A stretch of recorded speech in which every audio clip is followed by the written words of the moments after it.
Psalm 30. I will exalt you, Lord, for you lifted me out of the depths and did not let my enemies gloat over me. Lord my God, I called to you for help and you healed me. You, Lord, brought me up from the realm of the dead. You spared me from going down to the pit. Sing the praises of the Lord, you, his faithful people. Praise his holy name. For his anger lasts only a moment, but his favour lasts a lifetime. Weeping may stay for the night, but rejoicing comes in the morning. When I felt secure, I said, I shall never be shaken. Lord, when you favoured me, you made my royal mountain stand firm. But when you hid your face, I was dismayed. To you, Lord, I called. To the Lord I cried for mercy. What is gained if I am silenced? If I go down to the pit? Will the dust praise you? Will it proclaim your faithfulness? Hear, Lord, and be merciful to me. Lord, be my help. You turned my wailing into dancing. You removed my sackcloth and clothed me with joy, that my heart may sing your praises and not be silent. Lord my God, I will praise you forever.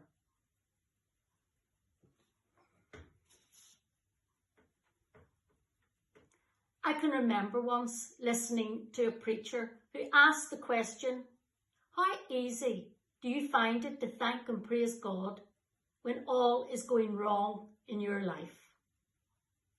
It is very easy to praise God when all is going great in our lives.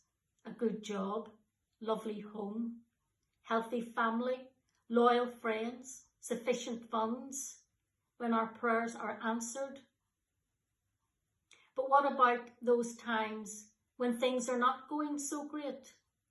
When our sure foundations are rocked, the loss of a job or a health crisis, the death of a loved one. Those times when we find ourselves in the wilderness, when prayers seem unanswered and God distant. Well, Psalm 30 is a song of thanksgiving that moves between suffering and joy, fear and trust, lament and praise.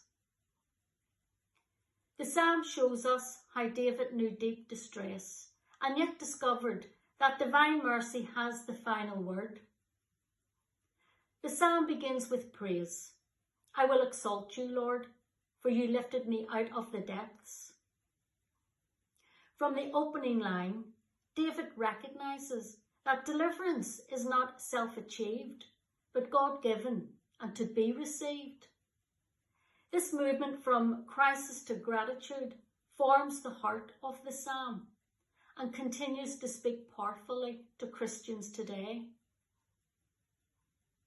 One of the most memorable lines from Psalm 30 is, weeping may remain for a night, but rejoicing comes in the morning. This verse acknowledges that yes, there will be sad times in our lives, and that we are not immune from suffering. The nighttime is part of the human experience. Grief, uncertainty, illness, conflict, loneliness, and disappointment all belong to life. Yet the psalm does not allow the darkness of night to define the whole story. Morning arrives not because suffering is denied, but because God remains active through it. The promise of morning encourages our faith, hope, resilience, and perseverance. The Lord is not only with us through the darkness of the night, but will bring us into the light of the morning. The work of Mothers Union reflects this same pattern of faith in action. Across many communities and countries, the Mothers Union accompanies many people through difficult nights. These nights may be caused by poverty, injustice, a lack of education, domestic violence, social isolation, for example, those who are in prison, those who suffer from mental health, or those who are bereaved.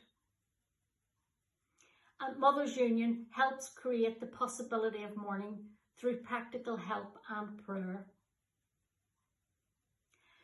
The work of the Mothers Union often begins where Psalm 30 begins, among people who feel they are in the depths of night.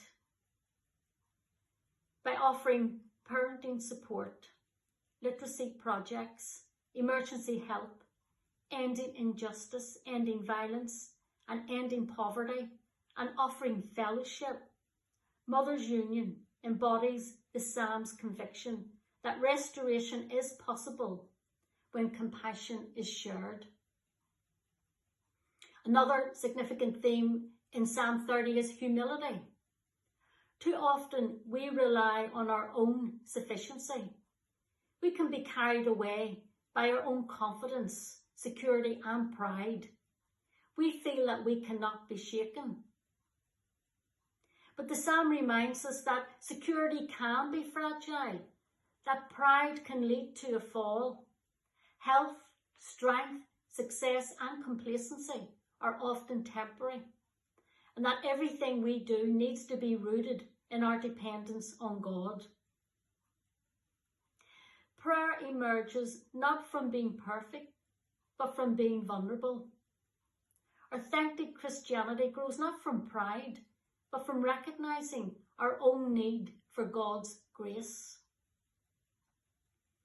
The Mothers Union demonstrates the Christian understanding of service and shared discipleship. Its members do not simply provide solutions.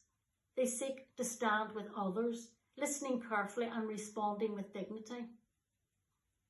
In many parishes, their quiet faithfulness, visiting the lonely, supporting young parents, organising prayer groups, raising funds for charity both here in the UK and Ireland and overseas, and advocating for family life, shows how Christian love often works through ordinary acts rather than dramatic gestures. Like the psalmist, Mothers Union understands that healing often begins when someone is heard and accompanied. Psalm 30 ends with transformation. You turned my mourning into dancing. This image does not suggest forgetting pain, but rather that pain has been reshaped by grace into renewed life. The final response is worship, that my heart may sing your praises and not be silent. Gratitude becomes testimony. Faith is not kept private when healing has been experienced. It becomes song, witness and service. This ending connects naturally with the mission of the Mothers Union, whose work is rooted in prayer and thanksgiving as much as in practical outreach. The Mothers Union commitment reminds the Church that praise and service belong together. One gives thanks for God's mercy, and the other extends that mercy to others. Psalm 30, therefore, invites believers to pay it forward, to not only remember the times when God has brought them through the night, but also to become part of someone else's morning, so in turn they can become part of another's new morning.